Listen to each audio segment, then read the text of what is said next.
Yesterday, we learned two different ways to find the theoretical delta H for a reaction.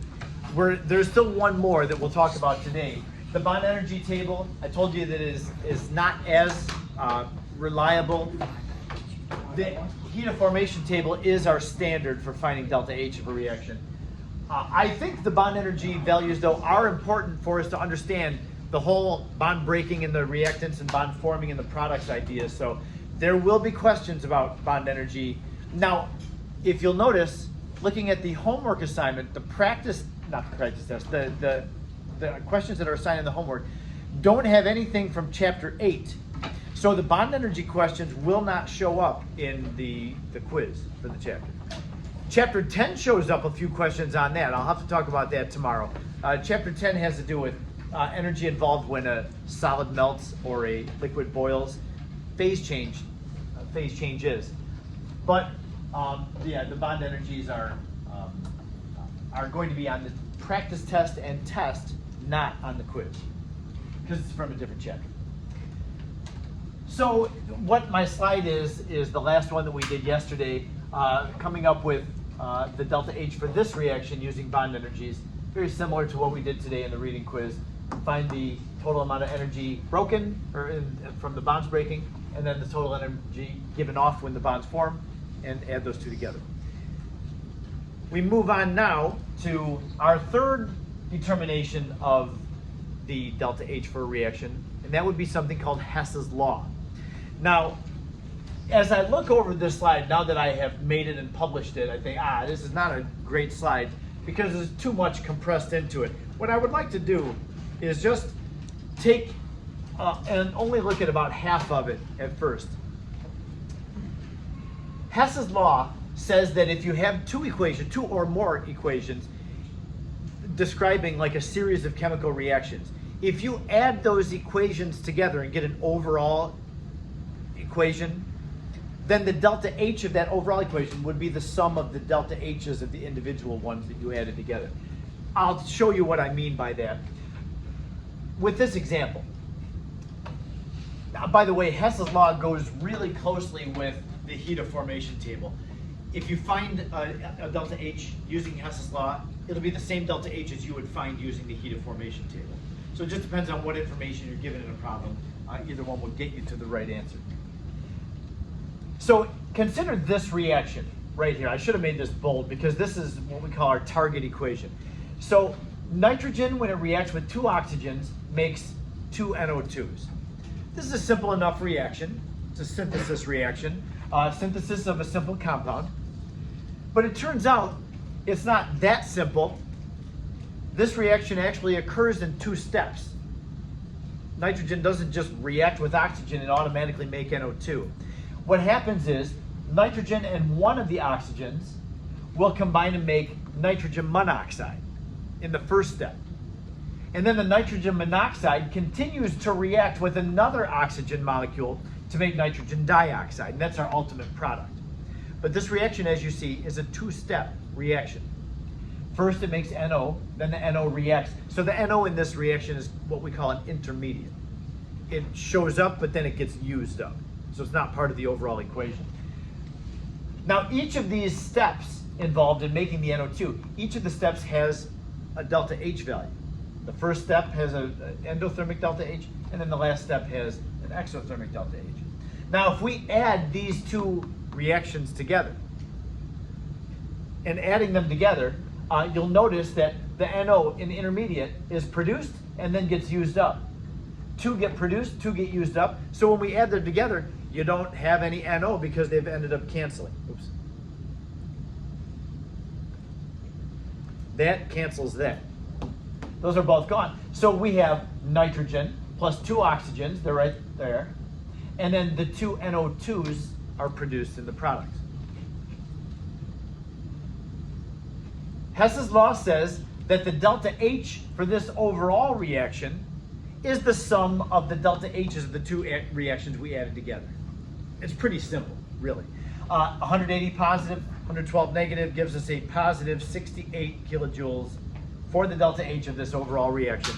If I were to go to the heat of formation table in the appendix of the book and just look up the heat of formation of NO2 and subtract off nitrogen and oxygen, in fact, nitrogen and oxygen are both diatomic elements, so they would be 0 for both those. So just 2 NO2s minus 0 would give you 68 kilojoules. But you can find it two different ways. You can find it adding those two delta H's together, or you can find it using the heat of formation table.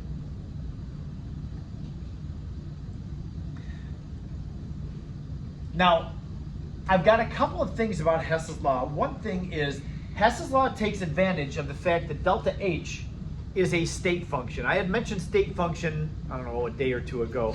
State functions are functions in science that don't depend on how you get from the beginning to the end. Like if you remember me showing the picture of a ball rolling down a hill. And then there was the second ball rolling down a hill that had actually a separate part that had an extra hill on it. Both those rolling down the hill had the same vertical displacement. They went from high to low the same distance, same elevation they were. But one of them kind of had a whoop-de-doo as it went down the hill. The distance traveled by the two was not the same, because the one went straight down the hill, the other one went through this bump. But the vertical displacement was the same for both. So the vertical displacement would be considered a state function. Doesn't matter how you get from the top to the bottom, they went the same vertical distance. However, the distance traveled was not a state function because it matters, it depends on what path the thing takes. Now, enthalpy is a state function, which means that if N2 plus 2 O2s were to make NO2 in one step, it would be the same delta H as when it takes 2 steps. And if you could somehow find a way to break this reaction up into more than 2 steps, it would wind up with the same delta H. So being a state function, it doesn't matter how you get from the reactants to the products, you'll get the same delta H value. Now, a couple things about Hess's law, and there he is, the legend, Germain Hess. If you take a reaction, now the whole idea, let me give you a couple of terms that we use. These two terms that we use to find the overall delta H, these are considered the given equations. And then this equation that we're trying to get to, we want to try to find the delta H for that reaction, this is what we call the target equation. I wanted to find those because I use those terms all the time. And I'm not making that easy to read, sorry.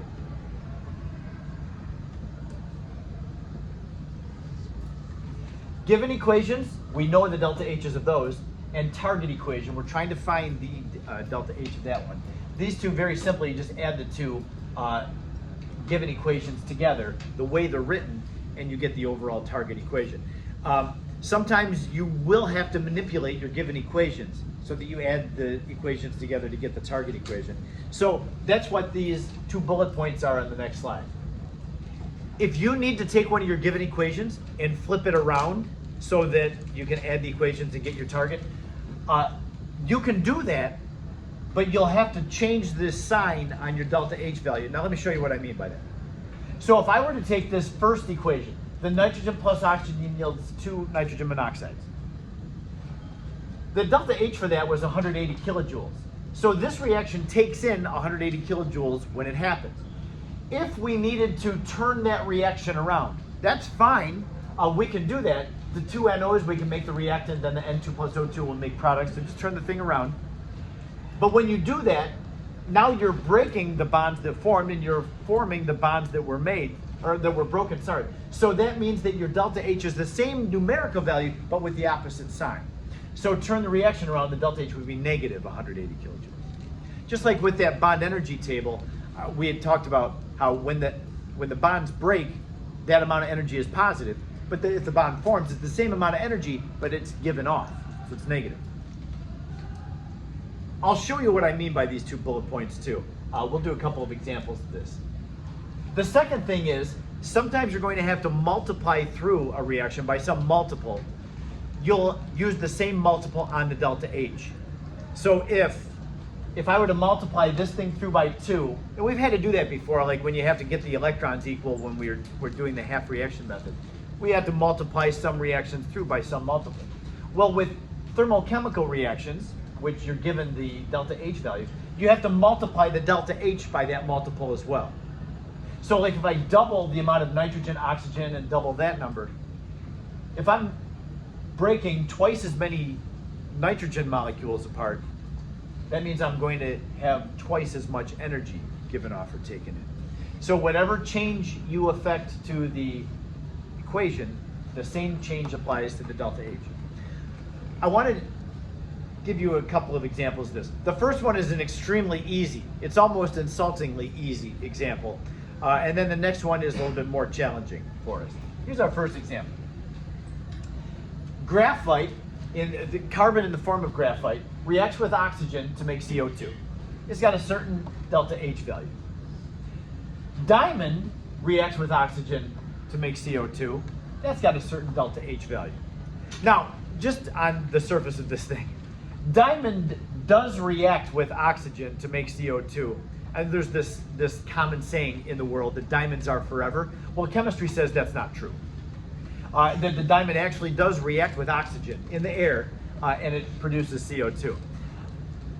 The thing about this is if I had a diamond sitting here on the table, we could watch it and we would not see it just vaporizing to make CO2 with the oxygen.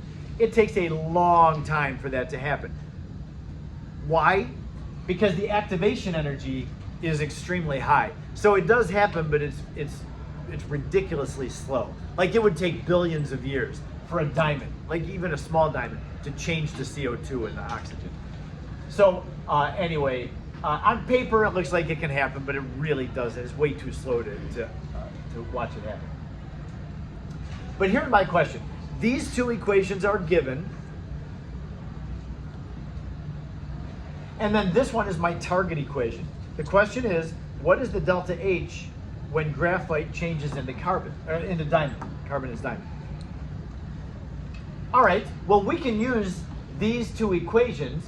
We need a graphite in the reactant side. Well, it already is in the reactant side, so this first reaction I'm not going to do anything with because I've got my graphite where I need it.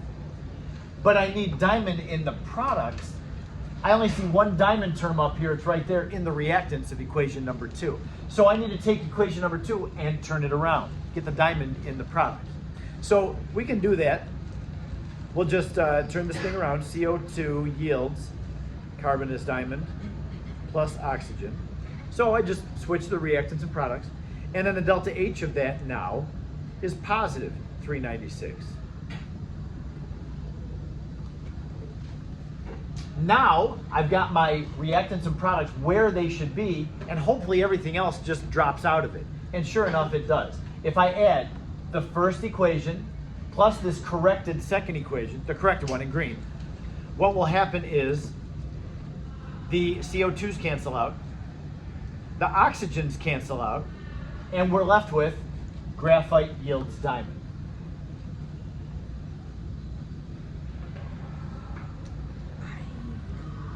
And the delta H for that reaction, I would add the first delta H plus the corrected second delta H. So negative 394 plus positive 396 gives us a whopping and very impressive 2 kilojoules are taken in when this reaction happens.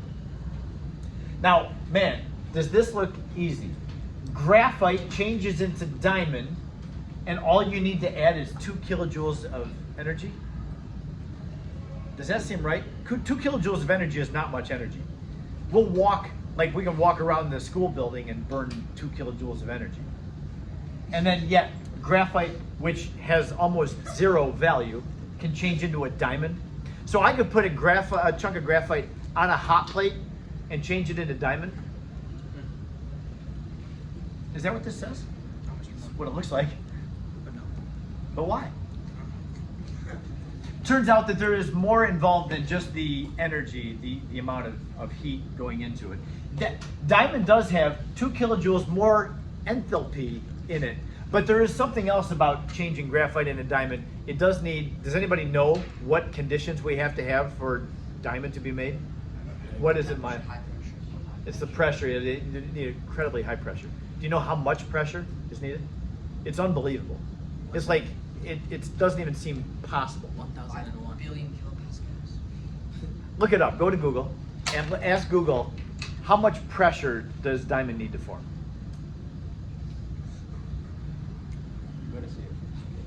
I gotta get my phone. Hurry up, bro. Come on, Rishi. 725,000 per square inch PS. Oh, 725,000 psi. Okay, so this has to happen at 725,000 psi. Is that what you read? Yeah. He's reading per square inch. How many atmospheres is And the temperature's Okay. 2,200. And temperature's what? 2,200. So yeah, you do need a high temperature. This will not happen unless the temperature is real high. And then it has to be at an extremely high pressure. Now, just keep in mind that 1 atmosphere is 29 inches, or 29 psi. So, how many pounds per square inch?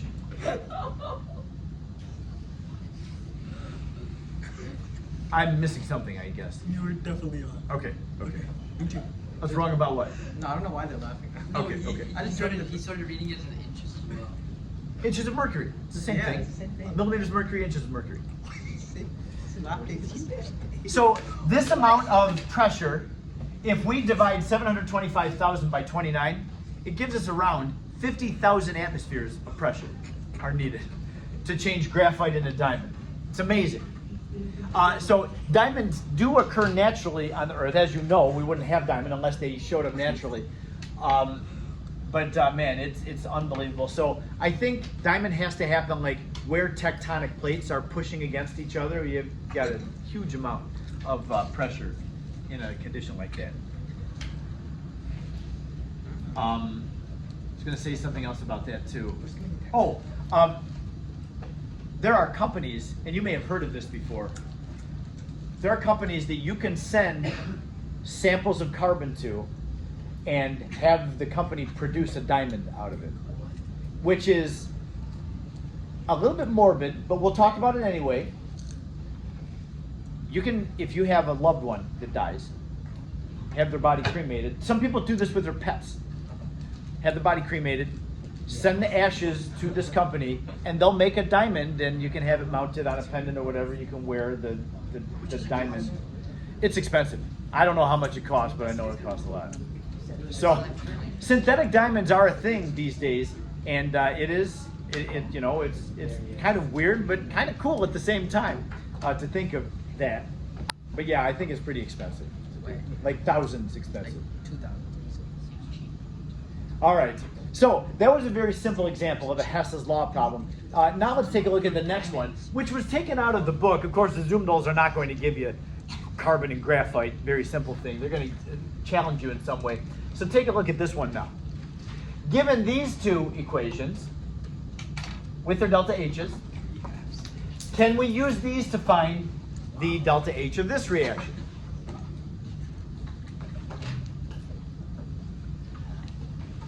Here's the way I do a Hess's Law problem. I'll look at my target equation, and I'll know that I need to get my given equations manipulated so that the right things are on the left and on the right. So I just look at my first reactant, the 2N2. I know that I need 2 N2s on the left. So I look at my given equations.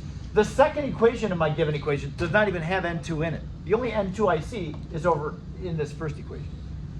Now, I need N2 on the left, but it's given to me on the right, so I know I'm going to have to reverse that reaction. And not only reverse it, it's got a 1/2 for a coefficient. So I'm going to have to multiply through by what to get 2 N2s? No, I have to multiply by 4. Yeah. So not only do we multiply by 1/2 to get it turned around, we have to multiply by 4 to get our coefficient correct. So I'm going to do this with the first equation brought down here, and I'm going to multiply it by -4. So that means I'm going to have to get my current products as the reactants. So 4 times 1/2 is going to be 2 N2s. And then 4 times 3/2, what's 4 times 3/2? 6. 6 H2s. And now it was being multiplied by -1 as well. So the NH3, which was over there in the reactants, is now a product for NH3s. So my delta H for equation number 1 would be -4 times 46 kilojoules. We'll do that math in a moment. Then the second equation, we're not to the second equation yet. So I've got my N2 now where I need it. I need 2 N2s on the left, I've got them. Also on the left, I need 6 waters. I look up here at my given equations and I don't see any water in the first equation, but I see waters here in the second equation. But I need them on the left. So the second equation needs to be turned around. But not only does it need to turn around, I've got to multiply it by 3. So take this second one and we're going to multiply by -3. Negative to turn it around and the 3 to get the coefficient correct. And that's going to look like this. 6 waters yields 6 H2s plus 3 O2s. And then my delta H for this reaction would be -3 times -484. Mr. Moore? Yeah. Can you explain real quick why it's negative times by -3? Yeah, the negative is so we can turn it around. Our target equation needs the nitrogen and the water to be on the left. Oh, But they were given to us on the right, so the negative means turning it around. And that means change the sign on your delta H. But you see, I've got the negative sign there to change the sign and there to change the sign, okay? So I've accounted for that. So I have just looked at and tried to get my reactants where they should be. I'm not even going to look at the products because I've got my reactants where they need to be. I'm hoping the products will just fall into place, and they will. So add these two equations together, and we will cancel the 6 hydrogens in both reactions. It's going to leave us with 2 N2s plus 6 waters yields 4 NH3s plus 3 oxygens. And the delta H would be the sum of these two. So when you add 2 equations together, get your target equation, just add the delta H's we give it. And we get a delta H of, it's a big positive number, it's like 1200 something. 68? Okay. Positive 1268. That's how we do this Hess's law. Oh. I'm just correcting Abhi now. Oh. Oh. The book will be waiting for you. Now that our reading assignments are done for chapter 6, get into the exercises. Remember, they start with the delta E and pressure work, not pressure, but heat and work questions. And then we get right to the delta H determination. Lots of delta H problems. Then there's a Hess's law section. Most of the Hess's law problems are easy, but there's at least one of them that will challenge you. Oh my god, our French teacher's absent today. Now the lab that we do on Monday is going to combine the process of calorimetry, where we experimentally find a delta H, but it's going to be combined with Hess's law, and we'll also have to use the heat of formation table. So a great lab that will encompass lots of skills that we've learned here this week. Now we move on to, oh, you know what, the next slide has an example. I'm not going to have you do the example, so we're just going to skip right over that. Focus. Yes, sir. We get to way number 4 for finding the delta H of a reaction. The first 3, we're using some resource and values in the resource to determine the delta H of a reaction. Way number 4 is what we have now. This is an experimental determination, so we're actually going to do some testing to determine the delta H of a reaction. You have to collect some data and analyze the data. Now, the experimental determination of delta H is called calorimetry, and calorimetry is founded on this law of thermodynamics. Now, as somebody who represents science, this is one of the more embarrassing things for me in this class. I need to report to you that the name of this law is the 0th law of thermodynamics. And how this came about is really very silly. things happen in science. You know, science has a lot of really, really intelligent people involved, and that sometimes they do just the silliest things. So there are 4 laws of thermodynamics that are published and widely used. The first law of thermodynamics was the one that we learned before. The total amount of energy in the universe is constant. First law of thermodynamics. It was discovered and published first. Then people realized a process will be spontaneous if it involves an increase in the entropy of the universe. That became known as the second law of thermodynamics. That was discovered second and published second. Then as they were talking about entropy, they had to establish a baseline for entropy, and they determined that a solid at absolute zero, like a polar solid, polar molecule solid, at absolute zero would have 0 entropy. That became known as the third law of thermodynamics. So in a short, relatively short period of time, the first, second, and third laws of thermodynamics were established. Then after that, they came up with another law of thermodynamics, and it was this one. Really, if you look it up, this law of thermodynamics says that if you have 2 substances or objects that are in thermal equilibrium with a third substance or object, that means that those 2 original ones are in thermal equilibrium with each other. It really is kind of a cyclical thing, but what really this law of thermodynamics says is that if you have 2 objects that are in thermal contact with one another, heat is going to flow from the warmer thing to the cooler thing until they have the same kinetic energy, or they're in thermal equilibrium with each other. Now, this was discovered after the third law of thermodynamics had been published. But scientists got together and they said, man, this one is so fundamental and basic that it should have come first. But there was already a first law of thermodynamics. So they decided they were so intent on making this one come first that they numbered it before the first law. So it became the 0th law of thermodynamics. So it was asked, of course, earlier today, what if scientists come up with another law that's even more basic than this? What are we going to call that? -1th law. Yeah. So smart. Yeah. Oh, wow. So anyway, that really is the way that name came about. We called it the 0th law. It was not discovered first. It was actually discovered last, but they wanted it to be first. But there was already a first. So anyway, it's some things happen in science that just make me smile and think, come on, guys. That's what you did. I mean, why wouldn't we just call it the 4th law of thermodynamics then? Okay, there's the 4th law. Oh, God. All right. Am I making too much of this? Nah, chemistry's too fun, Mr. Oh. Marquez. The scientists. Yeah, I know. Yeah, they could have just gotten over it. Yeah, just call it the 4th law. But anyway, the 0th law. So it is our like foundation for calorimetry, and this is kind of silly. My instruction for this by itself experimental determination of delta H for a reaction, here are the notes that I have.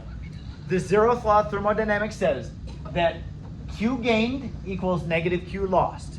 If you have a reaction or some process happening in water, and as long as it's in an insulated container, the change that you're looking at is the system, the water is the surroundings, and then it's insulated from the rest of the world, so that's all you got.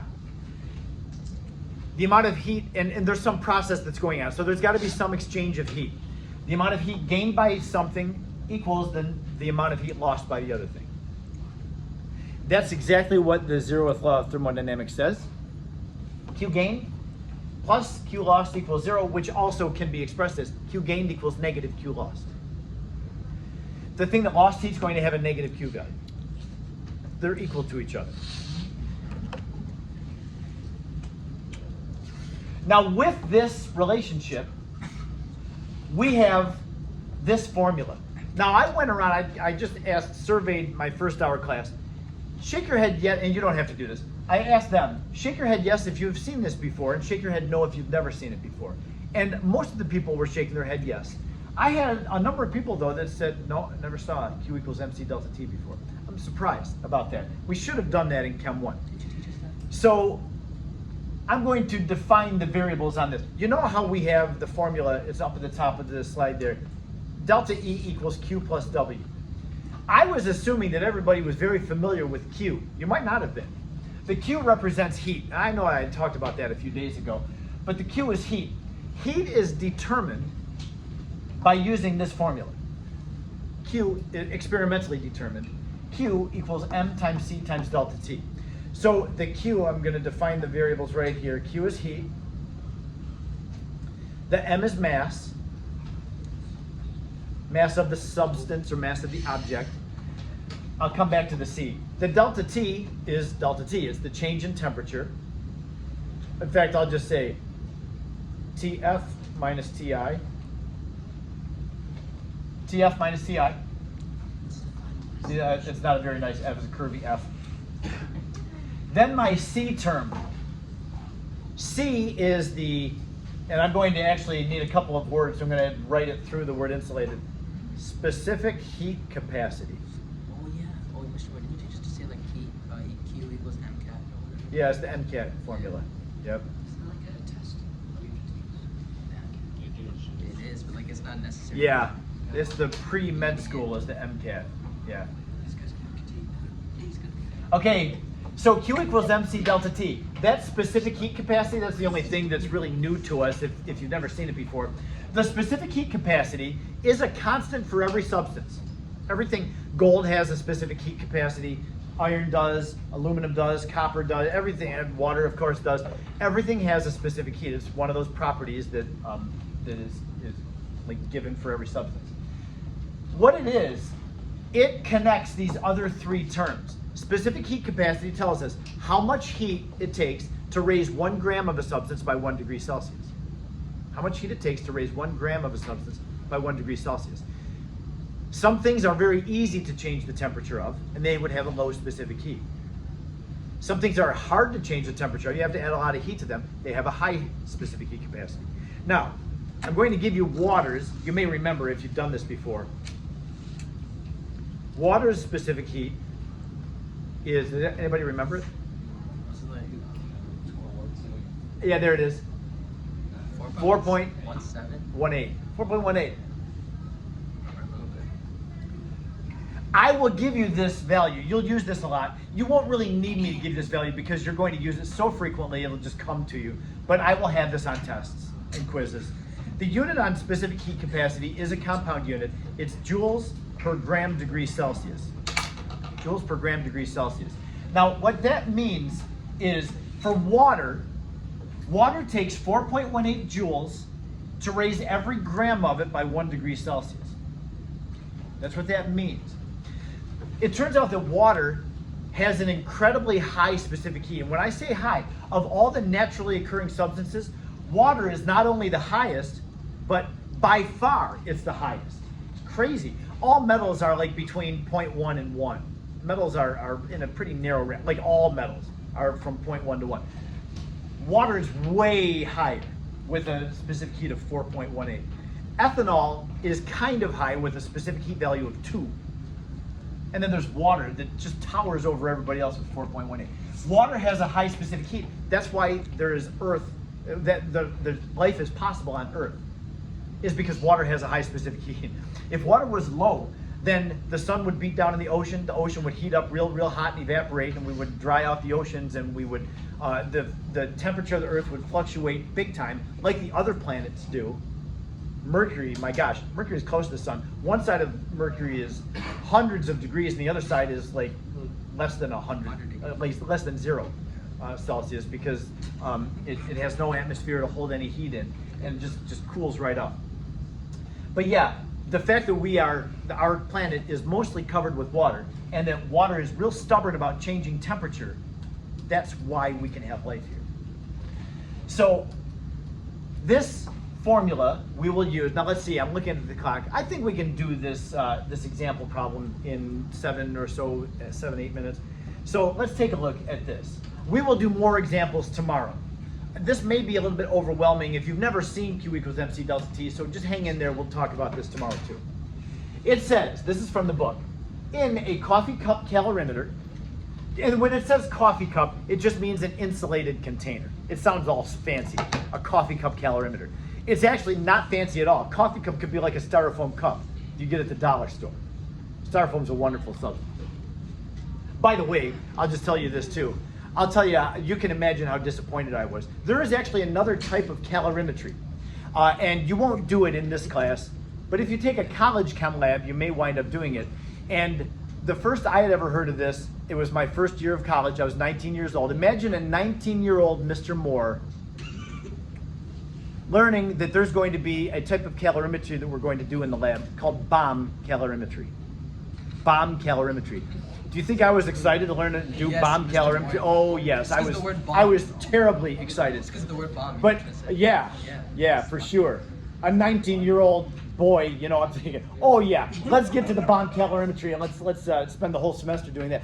But how disappointed was I when I found out that there was nothing that exploded? Exactly. It turned out that a bomb that we use in calorimetry is this capsule thing that you put your reaction into, and you put the whole thing into a big sample of water. It was totally anticlimactic. But there is, I just will tell you that there is another form. So if you end up taking another chemistry class down the road, something that's more advanced than this, you'll learn about bomb calorimetry. Don't get excited like I did, because you'll be let down badly. More advanced. So I cannot imagine 19. No, I was. He's recording. That's an insult. What is that? God. Well, there's nothing that was said that shouldn't be said, is there?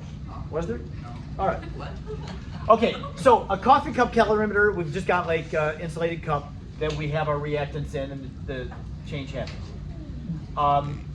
So we have 50 milliliters of a silver nitrate solution combined with 50 milliliters of a hydrochloric acid solution. Now we have silver ions from one solution, chloride ions from another solution. There's a precipitation that happens. Now, while this is happening, we've got a thermometer in the water. And the thermometer is monitoring the temperature of the water. And we find that the temperature initially was 22.60, and it climbs to a whopping 23.40. So it goes up by a modest amount. But it does go up, it changes. So with this, the question is, calculate the heat that accompanies this reaction in kilojoules per mole of silver chloride. All right. Now let's take a look at what's happening here. I'm going to draw a picture of it. We have our calorimeter, a insulated container, and then there's water in it. How much water? 50 milliliters. 100 milliliters. 100. Because we took 50 milliliters and added it to a different 50 milliliter solution. Oh. Okay? So now there's 100 milliliters. Now I'm fully aware that there is stuff dissolved in the water. But when you have fairly dilute solutions, you can assume that the volume of the solutions is just essentially water. So there's 100 ml of water in this system, and well, actually that's the surroundings, which would be 100 grams. Because the density of water is 1.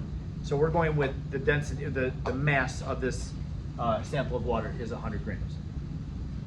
Okay, now into this solution are silver ions and chloride ions, and they're going to find one another and make a precipitate.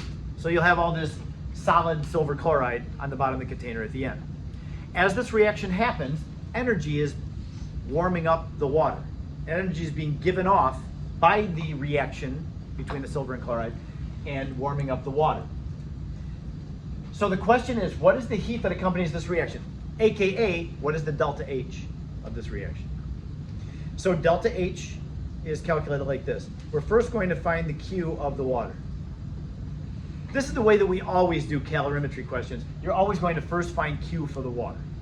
Because remember, we have a thermometer that is, and I'm not very good at drawing, my lines are all crooked, but there's a thermometer that's monitoring the temperature as this reaction is happening. And so we see the Q of the water is the mass of water, which is 100 grams, times the specific heat of water, 4.18 joules per gram degree Celsius, times the delta T of the water, which is 23.4 minus 22.6, 0.80 degrees. So when you calculate this out, you're going to find Q of the water is positive. If the temperature of the water goes up, that's a positive Q. The answer that you get is 330 something, and I'm just going to round it to 2 sig figs because my delta T had 2 sig figs, 330 joules. Now I'm sneaking a little positive sign in there because Q of the water is positive. The water warmed up. The water gained heat. Where did the water get its heat from? From the reaction happened. The water got its heat and warmed up because the reaction was happening. So when we look back at this thing right here, this is the essence of calorimetry. Whatever happens to the energy of water, the opposite thing happened to the energy of the reaction. So if the water gained 330 joules, that means the delta H of the reaction was negative 330 joules. All right, now it's just about time to go. I'm going to stop here, but I'll just say, the question was, what is the heat that accompanies the reaction? This would be the answer, except for it asks for a specific unit. It says, give it to me in kilojoules per mole. So all we have to do here is divide how many moles we have. And we'll do that tomorrow. Let's go ahead and pack up. We'll get to this, we'll start with that tomorrow. We did this in Chem 1, didn't we? We did. Yep.